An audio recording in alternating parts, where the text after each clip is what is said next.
fait, moi j'aime bien faire, tu vois, ce genre de petits rendez-vous où on discute, où on partage, parce que je trouve que c'est essentiel. Ça permet de grandir. Et puis je te remercie vraiment pour tous les conseils que tu m'as donnés, c'était Avec plaisir, hallucinant. avec plaisir. Et ce ping-pong, c'est vraiment chouette.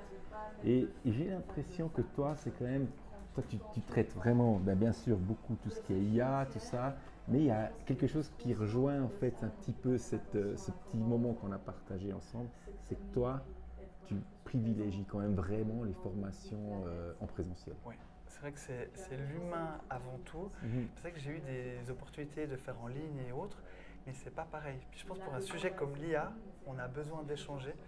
On parle d'un sujet technologique, mais en fait c'est l'humain, c'est comment on l'utilise.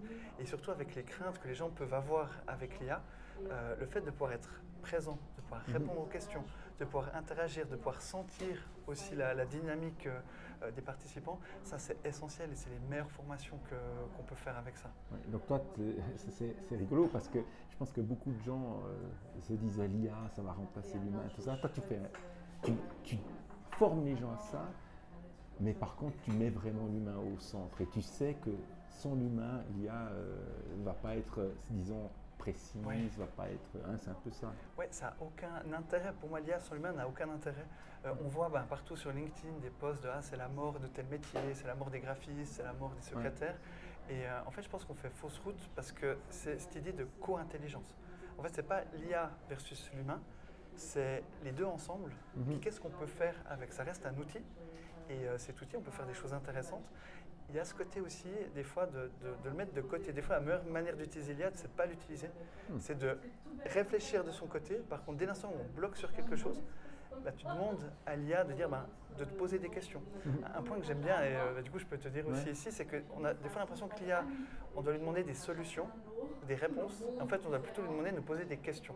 Excellent. Et ça, d'avoir cette logique, une autre approche, de trouver un autre angle, d'avoir ce côté sparring partner, c'est la meilleure utilisation. Et ça nous permet, puis ça on en parlait, ça nous permet d'aller à des endroits de réflexion qu'on n'avait pas avant. Ouais. Et ça, c'est les deux ensemble. Puis une fois qu'on a compris ça, là on peut aller plus loin. Peu importe le métier, c'est comme je dis, il n'y a pas un métier que j'ai rencontré en formation où l'IA n'a pas pu aider. Un exemple que je sors souvent, mais c'est celui des grutiers. En fait, j'avais un chef des grutiers qui est venu à une formation, on parlait de PME active dans le béton. Et en fait, ce grutier, il était là, il disait « Ok, moi, je suis dans ma grue, l'IA, elle ne va pas m'aider. » Et en fait, on a regardé ensemble et on a trouvé plusieurs cas concrets. Le premier que j'aime bien, c'est tout bêtement, c'est qu'en fait, il devait faire sa feuille de temps. En fait, il devait à chaque fois retranscrire sa feuille de temps et il devait la mettre dans un outil sur un PC au boulot. Et en fait, ça prenait du temps. Donc, qu'est-ce qu'on a fait? On l'a fait ensemble, on a pris en photo, alors anonymisé évidemment, on a pris en photo et en fait ça peut faire une retranscription, il a pu copier, coller dans le système.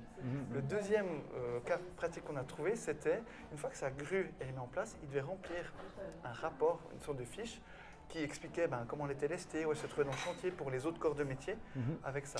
Ça prenait du temps et c'était pas là où il était le plus efficace. Avec l'IA, on a pu faire une première version et après il a retravaillé derrière et ça lui un truc qui prenait une journée. Maintenant, ça lui prend 1 heure, 30 minutes. C'est génial. Et à la fin, il me prenait la limite dans les bras et disait merci. Il y a de quoi. Oui. Ça lui a enlevé aussi un peu une douleur parce que c'est pas son métier, c'est pas ce qu'il aime faire, c'est lui, c'est sa grue. Exactement. Et ça, c'est sympa aussi de donner des outils structurés grâce à l'IA qui peuvent lui donner cette structure qu'il n'a pas en fait. Exactement. Et puis en fait là on revient au côté charge mentale. En fait la charge mentale au travail c'est un bon endroit pour voir où l'IA peut nous aider. Lui c'était feuille de temps et puis le rapport pour ça. Il disait aussi quelqu'un de ses équipes, typiquement il disait qu'il n'était pas forcément de langue maternelle française, d'écrire bêtement un mail ou un message, pour eux c'était compliqué. Alors il disait il venait tout le temps vers moi pour écrire. Maintenant, avec l'IA, ils peuvent même dicter le message. C'est très naturel. On est sur le chantier, on dicte, paf, envoyer.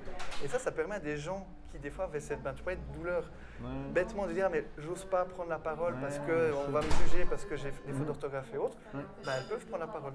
Ça peut fluidifier. Et tu vois, c'est ces petites choses-là. Et surtout, c'est que c'est propre à chacun. C'est que pour certains, ça va être ça. Pour d'autres, moi j'aime bien dire, moi des fois, ce que j'ai de la peine, c'est de... Alors j'ai beaucoup de sollicitations, et tant mieux. Et des fois, c'est d'arriver à dire non. Alors toi, je t'ai dit oui. Alors, mais avec plaisir. Mais des fois, c'est de dire non, et moi, ça me prend, parce que j'aime pas dire non. Mais les journées, il faut que 24 heures. Du coup, l'IA, des fois, elle m'aide à pouvoir faire un début de réponse Et comme ça, moi, après, je reprends. Et du coup, ben, moi, ça me dégage du temps. Ma messagerie LinkedIn, et si des gens nous regardent et me disent « Ah, mais moi, j'ai envoyé un message à Mathieu, il ne m'a pas répondu. » Maintenant, c'est bon.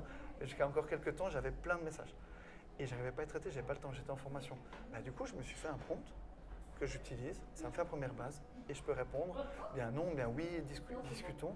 Et ça, ben, pour moi, ça c'était ma charge mentale. Ouais. Toi, c'est tout bête, mais c'est ces petites choses-là qui font que tu peux appliquer. Et puis, au fil du temps, tu ajoutes des éléments qui sont pertinents pour ton propre confort, en fait, Exactement. et aussi développement. Oui. Parce que tu deviendras plus précis sur certains points, puis tu peux aussi, toi, te concentrer, comme tu viens de donner l'exemple. Ouais, c'est super, franchement. Magnifique, mais en tout cas, merci pour ce moment. Merci à toi, le temps est passé beaucoup trop vite. Partage, franchement, c'est trop bien. Et puis, je suis sûr qu'on va collaborer aussi pour 2-3 choses. C'est vraiment chouette. Un gros merci. Merci à toi, Willy.